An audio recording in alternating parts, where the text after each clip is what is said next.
Good people of the big thing, this is my out of the stadium review of the Disney showcase that just happened Friday here at D23.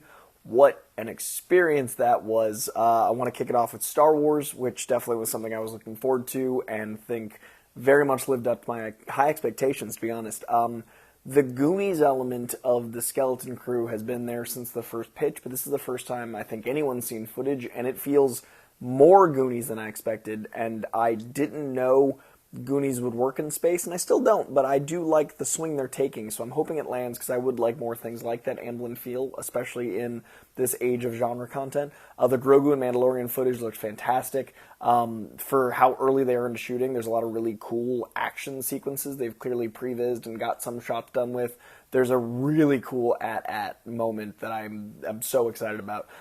Andor being my favorite Star Wars TV show ever and one of my top 3 Star Wars adaptations or additions, looks like it builds so beautifully on the world that Andor Season 1 gave us, but with the escalation of tension, with the building action, with everything leading towards Rogue Squadron. Rogue One, it's been a big D23, but everything leading towards Rogue One, obviously we know how it ends, so it's so impressive how taut and intense Andor Season 1 was. Season 2 looks even better. I'm so excited for Andor. Andor was by far the highlight of the Star Wars section just because it's got the highest stakes for me, and it lived up to them. Very excited for Andor. Into Pixar. There was a lot of Pixar.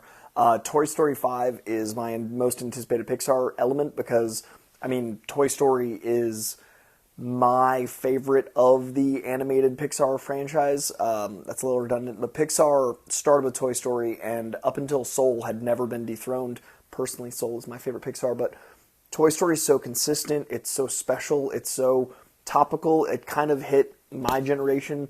Every time one was released, we were that age, and I think this one being about electronics versus toys is incredibly topical with me filming this on my cell phone, looking at a lens of electronics, and I think there's an entire generation of kids that aren't even going to know toys. So the idea that the villain is electronics in general, plus there's like an army of stuck in toy mode Buzz Lightyears, all that sounds great. Frozen 3, we got to see the first previs image. It looks exciting. I know Frozen is such a phenomenon, so I know it's going to be big no matter what. Incredibles 3, however, is my jam, because I feel like Incredibles wasn't the runaway success that some of the other ones were, but then Incredibles 2, and people are realizing the glory of Incredibles, so I was excited to see Incredibles 3 take off.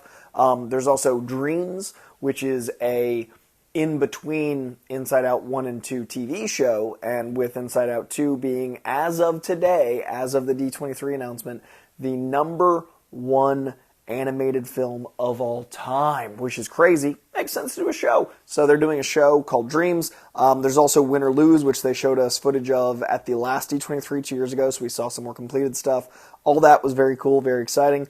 The thing opened, the entire showcase opened with Moana 2, and that footage looks stunning. It looks really special, and I love the musical elements use in that film. Like, the thing that works there for me is how they use the music, so that's really exciting. Let's talk about Marvel, because that's probably why you clicked on this video, because I'm the Marvel guy. Guys, Muse is such a metal-looking villain that I did not think would translate at all to live action. I actually heard Muse was going to be the villain in Daredevil and got worried. Muse looks awesome. Muse is such a hardcore villain, written by Chip Zdarsky. It is a recent run from like the 2018 run of Daredevil, a very fresh villain, and incorporating Muse has a lot of interesting implications. Bringing in Punisher to the trailer and Muse being there has a very interesting flavor for this whole trailer. We get to see Foggy back, we get to see Karen back. It feels like home. There's a Netflix element to it where you can feel some of that like tension, and there's like a viscousness, there's a dirtiness, there's a scumminess that I really like in even the filmmaking style. So the Daredevil stuff looked great. It looks so much more like Daredevil Netflix than I ever dreamed we'd get, and now they're going that way pretty hard. I'm very excited. So I think that's a very hopeful. Brief shot of Bullseye in there. Again, just seeing Foggy and Karen and the Avocados at Law together again makes me so happy, and a very tense scene at a diner with Kingpin and Daredevil and just acknowledging his darker side. And it just looks so good because he's a really good lawyer. We also got footage from Captain America Brave New World. I did not expect any movie stuff, and we got 2 movies in there. Brave New World, we saw a Hulk transformation that apparently was shorter at San Diego. I was not in the Hall H San Diego panel. This is the first I've seen any. I can't compare, but I do know there was some tease shown, and we have a full-on scene here, and it looks great. I wish I hadn't seen it early, because that would have been cool to see happen in a movie, like to actually save it for the movie, but seeing Harrison Ford as a Hulk is freaking awesome. Speaking of, seeing Harrison Ford say adamantium, the first one in the MCU to say adamantium be Harrison Ford, is so special. There's like a mic drop moment to say adamantium, and it's pretty badass. Really dug that. Hearing him say Avengers has been exciting since the teaser, but adamantium, man, like, this road to X-Men in the MCU is quite the journey, and I'm digging it. So the Hulk element, all those things, the fights look very intense and obviously very Winter Soldier coded.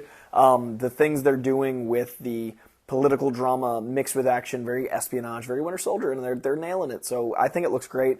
Ironheart was my big, I hope that is at D23, because I loved the footage at D23, but that was 2 years ago. That's insane. It's been so long and no one's seen it. So I'm glad it still exists. I think Red Hood is essential to Doom and how we get to Doom, the road to Doom, because you need to talk about magic and technology blending, and I think that's going to be very Red Hood in the Iron world. I think that this is going to tie from Ironheart directly to Armor Wars, which is, effectively an Iron Man 4, so the Iron world of tech meets the magic of Red Hood, I think is going to be pretty essential for Doctor Doom, and that, I think, is going to be a really cool element of, like, street-level fights and, collegiate stuff and intelligence and learning and all the stuff we love about these characters. I don't know, there's something special about Ironheart, as Bendis wrote her, that I think the show captures. I will admit that they reshot a lot of the show, and I liked the first teaser we saw at D23 2 years ago a little bit more than this teaser. I hope it was just a cut. Obviously, the show is, 7 hours long, so, I think you can get away with that much additional photography, but I totally... I don't know, it's odd that I liked the 2 years ago one more when Marvel's done such a good job restructuring that I feel like everything else they've reshot has improved. I'm hoping this trailer just wasn't as much for me, but it was great to see Anthony Ramos' Red Hood. It was exciting to see the homie Alden Ehrenreich at all in this, and he looks like haggard and long-haired and great, so there's elements I'm very excited for, but I will admit I like the first teaser more, though I'm still very excited for Ironheart. I think Dominic Thorne is such a good Riri Williams that no matter what, this is one of my personal most anticipated, and a lot of people weren't talking about it. I hope they are now. That said, there was no Wonder Man. I wanted to see my dude Yaya, so that's the one thing I missed. The Agatha stuff was great. This trailer actually got me more excited than the first one because I think it captured that spooky Disney supernatural hocus pocus energy in a way that felt more authentic to the MCU, and I really liked the vibe. I mean, Aubrey Plaza is so captivating, and there's more of her in this. I think the show is going to be really fun, and it's out so soon, so that was really cool to see. And then after Marvel, there was just an array. Oh, and Fantastic Four. I didn't get to see the Fantastic Four stuff at Comic-Con. I've seen Galactus. I've seen Johnny Storm in his suit. I've seen Reed Richards teaching science. That was so special. And to see that little introduction with them around the table and to have that whole energy of the Marvel's first family was so dope. I'm so glad I didn't see the footage bootleg because it was really cool to see clean. And Galactus has me so excited. So that footage was exciting. Into non-Marvel, I really, really dig that we are entering an age of things expanding rapidly with musicals. I'm not much of a musical guy, but everything feels so intentional, with musicals, the Mufasa stuff. It feels like there's a reason for those songs. That's exciting, and they really leaned into all of that. I don't know, the expansion of musicals feels like when you're a kid, musicals have to be animated. So now that we're adults, the live-action musicals are starting to feel less surreal. I'm starting to buy the hook of musicals, and this panel really nailed that. So Mufasa is exciting. Freakier Friday, I think, surprised the hell out of me. My big announcement, surprise-wise, was definitely that Nine Inch Nails is doing the music for Tron Ares. That's crazy to me. If someone's going to take over for Daft Punk, who frickin' Trent Reznor was at D23, I'm so excited for Nine Inch Nails.